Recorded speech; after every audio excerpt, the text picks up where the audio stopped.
किसी का पोजेशन नहीं है, किसी के पास लैंड नहीं है, किसी की फाइल का मसला। इत्तेहाद टाउन में क्या मुतासरीन हैं, क्या ऐसी अट्रैक्शंस हैं कि जो बायर है वो इस तरफ आए with proper allocation of property जो है वो लोगों तक जाए। उस हवाले से इत्तेहाद टाउन क्या काम कर रहा है? गवर्नमेंट ये चाहती है कि फ़ाइल सिस्टम जो है उसको ख़त्म कर दिया है। उस हवाले से इत्तेहाद टाउन क्या काम कर रहा है? इत्तेहाद टाउन को बहुत बड़े लैंड्स बाय नहीं करता।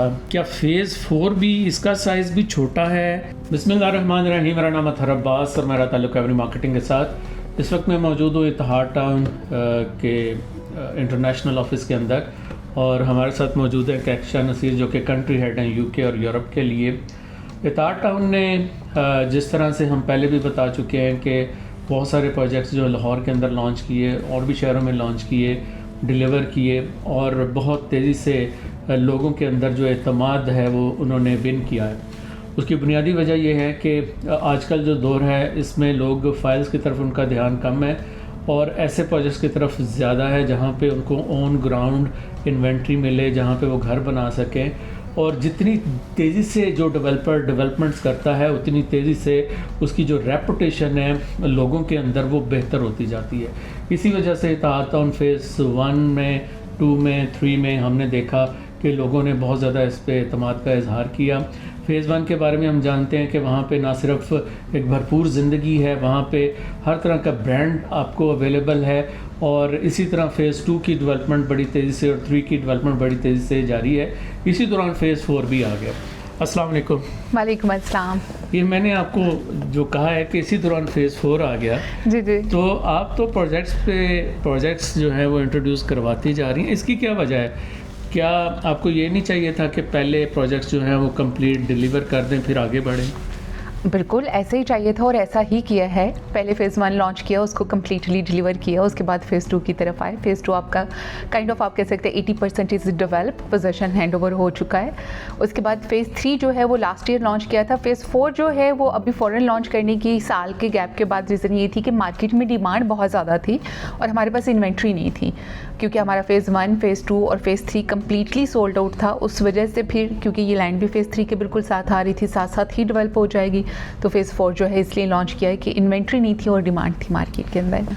अच्छा कैक्शा, जो एक आम आदमी है, जिस तरह ओवरसीज़ में ज़्यादातर हमारे जो क्लाइंट्स हैं ओवरसीज़ हैं, उन्होंने वहाँ पे जाके रहना है, तो वो ये देखते हैं कि उनके बच्चों के लिए स्कूल करीब कौन सा है, हॉस्पिटल करीब कौन सा है, जो मस्जिद है वो करीब कौन सी है। तो क्या ऐसी प्लानिंग्स हैं कि अच्छे स्कूल के लिए इत्तेहाद टाउन के जो रिहायशी हैं उनको दूसरी सोसाइटीज़ में जाना पड़ेगा या इत्तेहाद टाउन के अंदर इस तरह की फैसिलिटीज़ मिल जाएंगी? बिल्कुल भी नहीं जाना पड़ेगा। तो इत्तेहाद टाउन की जो प्रोजेक्ट है it's a complete housing project, जिसमें आपको ये जितनी भी अमेनिटीज़ हैं मेडिकल से रिलेटेड, एजुकेशन से रिलेटेड, वो आपको डोर स्टेप पे अवेलेबल होंगी। तो फ़ेज़ 2, 3, 4 जो हैं इनके अंदर आपको सेक्टर मॉस्क भी मिलेगी, मेजर मॉस्क मेन जो है मस्जिद वो भी मिलेगी। इसके अलावा स्कूल्स आपको मिलेंगे इसके अंदर और आपको इसके अंदर हॉस्पिटल्स की फैसिलिटीज़ भी मिलेंगी अच्छे लेवल के, मतलब इंटरनेशनल हाई स्टैंडर्ड पे बिल्कुल ऐसा ही है। अच्छा, हमने ये देखा है कि रिसेंटली गवर्नमेंट बड़ी तेज़ी से लेजिस्लेशंस करती जा रही हैं जिससे इन्वेस्टर को प्रोटेक्ट किया जा सके। जी। अब जैसा कि हमने ये सुना है कि गवर्नमेंट ये चाहती है कि फ़ाइल सिस्टम जो है उसको ख़त्म कर दिया है और जो ऑन ग्राउंड है या with proper allocation of property जो है वो लोगों तक जाए। उस हवाले से इत्तेहाद टाउन क्या काम कर रहा है? इत्तेहाद टाउन ने तो इससे पहले भी, जब ये चीज़ें नहीं थी उससे पहले भी इत्तेहाद का जो 2017 से लेके एक मोटो था वो यही था कि फ़ाइल नहीं प्लॉट। हम फाइल नहीं बेचेंगे, हम प्लॉट बेचेंगे, हम वो चीज़ बेचेंगे जिसके पीछे लैंड ऑलरेडी है। फिर उसके बाद इत्तेहाद ने कहा कि जहाँ बाकी सब प्रोजेक्ट आपको अलॉटमेंट लेटर देते थे, इत्तेहाद टाउन आपको रजिस्ट्री ऑफर करता है कि आपने प्लॉट ख़रीदा, आपकी पेमेंट पूरी हो गई, आप अपनी लैंड की रजिस्ट्री अपने नाम पे करवाएं, ताकि किसी किस्म का कोई डाउट नहीं रहेगा दरमियान में कि ये लैंड है या नहीं है। ठीक है। और अभी भी ये कि जो गवर्नमेंट पॉलिसीज़ इंट्रोड्यूस करवा रही है उसके लिए मैं कहूँगी कि वो हमारे लिए बहुत अच्छा है कि एक तो जितनी भी वो सोसाइटीज़ थी जिनका पर्पज़ कुछ और था वो फ़िल्टर हो जाएंगी। जब वो फ़िल्टर होगी और ऐसी सोसाइटीज़ आएंगी जिनके पास ज़मीन है और जो डेवलप कर रहे हैं, तो आपका कंपटीशन भी कम हो गया, फ़िल्टर हो गया, जिसने नहीं बेचना, डिलीवर करने के माइंडसेट से नहीं था, जिसके पास ज़मीन नहीं थी, और आपका जो ओवरसीज़ कस्टमर है या लोकल कस्टमर है वो भी सेफ़ हो गया, उसका भी इंटरेस्ट डेवलप हो जाएगा, वो भी उसकी डिमांड इंक्रीज़ हो जाएगी क्योंकि उसको पता है कि अब जो प्रोजेक्ट बिक रहे हैं वो सेफ़ एंड सिक्योर हैं। उसमें उसको ये टेंशन नहीं है कि पीछे ज़मीन नहीं है, या उसको ये टेंशन नहीं है कि ये डेवलपर भाग जाएगा। तो इतिहाद टाउन जो है वो ऑलरेडी भी इसी मोटो के ऊपर काम कर रहा था और आगे फ्यूचर में भी। एंड मैं कहती हूँ कि इतिहाद के लिए ये प्लस पॉइंट हो जाएगा क्योंकि हम पहले मार्केट में ऐसे डेवलपर्स के साथ कम्पीट कर रहे थे या कंपैरिजन हमारा किया जाता था जिनकी इंटेंशंस कुछ और हैं, वो प्राइस पे प्ले कर जाते थे, जबकि हमारी इंटेंशंस वो थी वो बिल्कुल डिफरेंट थी। हम लीगल फॉर्मेलिटीज़ को पूरा करके चल रहे थे और हमें और उनको एक ही जगह पे लोग करते थे कि सब एक जैसे हैं। तो एटलीस्ट ये चीज़ ख़त्म हो जाएगी, एक कॉन्सेप्ट ख़त्म हो जाएगा कि सब एक जैसे नहीं है। अच्छा कहकशां, हमने ये देखा है ख़ासतौर पे ओवरसीज़ इस चीज़ को बहुत करीब से देख रहे होते हैं कि बहुत सारी हाउसिंग सोसाइटीज़ जो लास्ट डेकेड्स के अंदर हमने देखा वो आई, लेकिन फिर आहिस्ता आहिस्ता जूँ वक्त गुज़रता जाता है तो उन हाउसिंग सोसाइटीज़ के मुतासरीन सामने आना शुरू हो जाते हैं और वो मुतासरीन जो है वो किसी का कोई मसला, किसी का कोई मसला, किसी का पोजेशन नहीं है, किसी के पास लैंड नहीं है, किसी की फ़ाइल का मसला। तो इतिहाद टाउन में क्या मुतासरीन हैं? मैं अगर कहूँ कि 2017 में इतिहाद टाउन ने अपना रियल एस्टेट का सफ़र स्टार्ट किया था। 2017 से लेकर अभी हम 2026 में बैठे हुए हैं। It's a long time period, ठीक है। इस दौरान में ही आपके बहुत सारी एक टाइम आया था 2017-18 से लेकर 2022 तक आपके बेतहाशा प्रोजेक्ट लॉन्च हुए और उन्हीं के मुतासरीन आजकल आपको सामने नज़र आ रहे हैं। 2017 से लेकर अभी तक आपको इतिहाद का कोई मुतासरीन नज़र नहीं आएगा कि किसी को पोजेसन नहीं मिला है, किसी का कोई किसी किस्म का डिले आ गया है या किसी के साथ कोई मिसकमिटमेंट की गई है, आपको वो नहीं मिलेगा। तो अल्हम्दुलिल्लाह अगर इतने टाइम पीरियड के अंदर नहीं मिला तो आगे भी हमारी पॉलिसी सेम ही है, बल्कि with the passage of time हम इम्प्रूव कर रहे हैं अपने आप को। With the passage of time हमारी कोशिश है कि हम अपनी डिलीवरी उसको और बेहतर करें, हम अब उसको और टाइमली करें। मतलब अभी भी हम टाइम से पहले डिलीवर करें तो हम उसको और जल्दी डिलीवर करें, उससे भी पहले डिलीवर करें ताकि हमारे क्लाइंट्स सेटिस्फाई हों। क्योंकि एट द एंड लोकेशन के बाद जो मेजर पॉइंट आता है वो आपकी डिलीवरी होती है, जिसके ऊपर आपका इन्वेस्टर और आपका क्लाइंट रिलाई कर रहा होता है। अच्छा मुझे ये बताएं कहकशां कि मैंने सुना आप बहुत सख्त लोग हैं, आप इंस्टॉलमेंट्स जो हैं वो उस पर जो डिले बर्दाश्त नहीं करते, इसकी क्या वजह है? क्योंकि सम टाइम इंस्टॉलमेंट डिले हो जाए, आप कहते हैं कि नहीं इंस्टॉलमेंट का टाइम आ गया आपको देनी है। देखिए जब आप खुद टाइमली डिलीवर कर रहे होते हैं ना तो फिर आपको टाइमली इंस्टॉलमेंट भी चाहिए होती हैं। तो बिल्कुल हमारा होता है, हर जगह पे होता है, LPS होता है, लेट पेमेंट चार्जेस लगते हैं, हमारी भी लगते हैं, एंटिल अनलेस कुछ जेन्युइन केस नहीं है जहाँ पर पता है क्योंकि फाइन क्लाइंट का कोई जेन्युइन इशू था। अगर तो हमें पता है हमने 3 साल पे लॉन्च किया और हमने जाके डिलीवर करना है 8 साल में 10 साल में, तो हम आपको पुश नहीं करेंगे क्योंकि मुझे पता है कि मैंने भी टाइमली डिलीवर नहीं करना। बट अगर हमारा काम वहाँ पे चल रहा है तो फिर हम आपसे भी एज अ कस्टमर ये एक्सपेक्ट करेंगे कि आप अपनी टाइमली ड्यूज़ क्लियर करते जाएं ताकि डिलीवरी के अंदर किसी किस्म के डिलेज ना आए, ताकि डेवलपमेंट के अंदर किसी किस्म का डिले ना आए।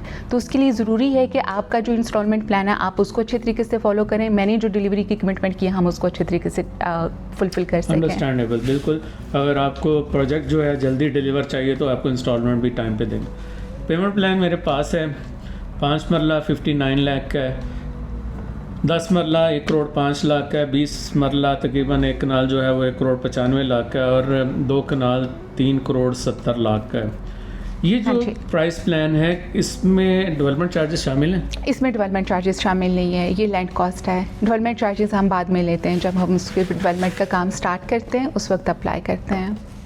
कंपैरेटिव एनालिसिस क्या है? क्या आपकी प्राइसेस जस्टिफाइड हैं या आप समझती हैं कि ये ज़्यादा हैं? अगर आप उस एरिया के अंदर प्राइसेस देखें इस वक्त जो चल रही हैं, जिस एरिया में ये प्रोजेक्ट है, देयर आर डिफरेंट प्रोजेक्ट जो बेच रहे हैं। हमारा 5 मरला का प्लॉट 59 लाख का है 3 साल के पेमेंट प्लान के ऊपर। वहाँ पर उस एरिया के अंदर आपको 1 करोड़ की रेंज में 5 मरला का प्लॉट मिलता है कैश पे जो डेवलप है, और जो नॉन डेवलप है वो भी तकरीबन 1 करोड़ 5, 1 करोड़ 10 लाख की रेंज में उस एरिया के आसपास मिलता है। यानी करोड़ की तो कोई वैल्यू नहीं रहेगी फिर। क्या करें जी, पाकिस्तान में अब आपको पता है महंगाई बहुत ज़्यादा। हमारे असल में मसला ये है ओवरसीज़ क्लाइंट के साथ ज़्यादातर कि उन्होंने 18 लाख 20 लाख 25 लाख की फ़ाइल्स बाय की हुई है। जब उनको ये बताया जाता है कि ये 59 लाख का 5 मरला और अभी इसमें डेवलपमेंट चार्जेस ऐड होने हैं, तो आप क्या उनको बताएं कि ये क्यों ज़्यादा है? अच्छा, एक चीज़ से आप एग्री करेंगे, सबसे अच्छा स्कैम कौन सा होता है? शुरू से हम देखते आ रहे हैं न्यूज़पेपर स्कैम चलते हैं डिफरेंट। सबसे अच्छा स्कैम कौन सा होता है? सबसे सस्ता वाला। अगर आप जब प्राइस डिसाइड करते हैं किसी प्लॉट की, आप उस एरिया की लैंड कॉस्ट ऐड करते हैं कि आपने ज़मीन डेवलपर ने कितने की ख़रीदी है, उसके बाद जो डेवलपमेंट चार्जेस होते हैं बेसिकली उसका रोड नेटवर्क जो बनना है, वहाँ जो आपको स्ट्रीट्स बननी है, जो बाकी का काम होना है वो उसकी कॉस्ट होती है, कंस्ट्रक्शन कॉस्ट होती है उस एरिया की, डेवलपमेंट चार्जेस आपके उस हिसाब से होते हैं। अब एक एरिया की प्राइस जो है लैंड वहाँ पर इतने की नहीं है और मैं वहाँ पर प्लॉट लॉन्च कर दूँ 20 लाख का और मुझे लैंड महंगी मिल रही है, या मैंने लैंड अभी ख़रीदनी है तो आज से 2 साल बाद मुझे महंगी मिलेगी, तो आप कैसे एक्सपेक्ट करोगे कि डेवलपर क्या अपनी जेब से पैसे दे के तो नहीं करेगा? इतनी तो मोहब्बत किसी भी डेवलपर को नहीं होती है कि वो आपको अपनी पॉकेट से पैसे दे के लैंड ख़रीद के आपको डिलीवर कर देगा। तो अगर तो एक एरिया का रेट है 50 लाख का या 60 लाख का या 1 करोड़ का और आप कहते हो कि नहीं 1 करोड़ वाले एरिया में मुझे जो प्लॉट मिल रहा है वो 50 लाख का मिल रहा है, तो प्लीज़ उस पर एक दफ़ा रुक के सोचो कि क्या रीज़न है कि जहाँ पर 1 करोड़ का रेट चल रहा है वहाँ मुझे 50 लाख का अगला बंदा प्लॉट क्यों दे रहा है? पॉसिबल ही नहीं है ना, तो वो रिलेटिव भी किसी को इतना फ़ायदा नहीं देते हैं। इसका मतलब है कि देयर इज़ समथिंग रॉन्ग, उसकी इंटेंशंस कहीं ना कहीं गलत हो सकती हैं, क्योंकि अगर उसकी बाइंग ही उतने की नहीं है, उसको बाइंग ही महंगी पड़ेगी और वो कुछ पैसे बचा भी नहीं रहा उसमें से, तो वो आपको इतना सस्ता कैसे दे सकता है? तो आप जब भी बाय करते हो प्लॉट, आप उस एरिया के रेट्स देखें, उस डेवलपर का नाम देखें, उसकी लोकेशन देखें, उसके बाद कंपैरिजन करें। अगर आप जस्टिफाई करते हो कि हाँ ठीक है ये प्राइस आप यहाँ पर इतनी होनी चाहिए, देन आप उसको ख़रीदो। अगर आपको ये लगता है कि नहीं it's too cheap in this area, तो then there is something wrong please. अच्छा कैक्शा, मेरा लास्ट क्वेश्चन ये है कि आपने ये जो एरिया है ये फ़ेज़ 1 तो चले रायवन रोड पे था, अब फ़ेज़ 2, 3, 4 आपने बिल्कुल साथ मिला दिए, तो क्या फ़ेज़ 5 भी हम समझ लें कि इसके साथ ही कहीं आएगा या कोई सरप्राइजेज़ आपने रख दिए हमारे लिए? नहीं, उसके लिए ये है कि मैं यही कहूँगी कि लाहौर वालों के लिए एक बहुत अच्छा सरप्राइज़ है जो इंशाल्लाह नेक्स्ट 10 to 15 डेज़ में हम डिस्क्लोज़ करेंगे। और वो नए फेज़ के हवाले से होगा या कुड बी समथिंग, या जो एग्जिस्टिंग कस्टमर हैं उनको कोई उनकी कोई लॉटरी लग जाएगी? देखिए आप इतना तो ना पूछें, सरप्राइज़ का मतलब होता है सरप्राइज़। सही, इंशाल्लाह अगले प्रोग्राम में हम बताएंगे। चलें इंशाल्लाह। व्यूअर्स, इत्तेहाद टाउन के हवाले से ये एक इम्पॉर्टेंट डिस्कशन थी जिसमें हमने ओवरऑल कवर किया इत्तेहाद टाउन को एज ए डेवलपर, और हमने ये देखा कि जो फ़ेज़ 4 अभी लॉन्च किया गया है इसमें जो पेमेंट प्लान है वो क्या है, यहाँ पे जो इनकी डेवलपमेंट है उसकी पेस क्या है, और हम ये इनसे मज़ीद जानना चाह रहे थे कि आने वाला प्रोजेक्ट बिल्कुल इससे एडजेसेंट होगा, कोई डिफरेंट जगह पे होगी, तो नेक्स्ट वीडियो के अंदर हम इस हवाले से भी गुफ्तगू करेंगे। अगर आपको इत्तेहाद टाउन के अंदर बाइंग करनी है तो ख़ास तौर पे जो ओवरसीज़ क्लाइंट्स हैं उनको मैं ये सुजेस्ट करूँगा कि आप प्लीज़ जो बाइंग करते हैं वो अपने ओवरसीज़ जो ऑथोराइज्ड डीलर्स हैं, जिस तरह एवेन्यू मार्केटिंग है, आप इनके थ्रू बाइंग करें, क्योंकि बहुत सारी ऐसी चीज़ें होती हैं जो हम आपको फेवर्स दे सकते हैं। कहकशां कंट्री हेड है, इनके साथ हम बैठ के कोई ना कोई फेवर लेने की कोशिश कर लेते हैं जो पाकिस्तान में आपके लिए पॉसिबल नहीं होता। एवेन्यू मार्केटिंग के चैनल को सब्सक्राइब करें, इस वीडियो को ज़्यादा से ज़्यादा शेयर करें। कहकशां बहुत शुक्रिया, थैंक यू सो मच। मेरा नाम अतहर अब्बास है और मेरा ताल्लुक़ एवेन्यू मार्केटिंग के साथ।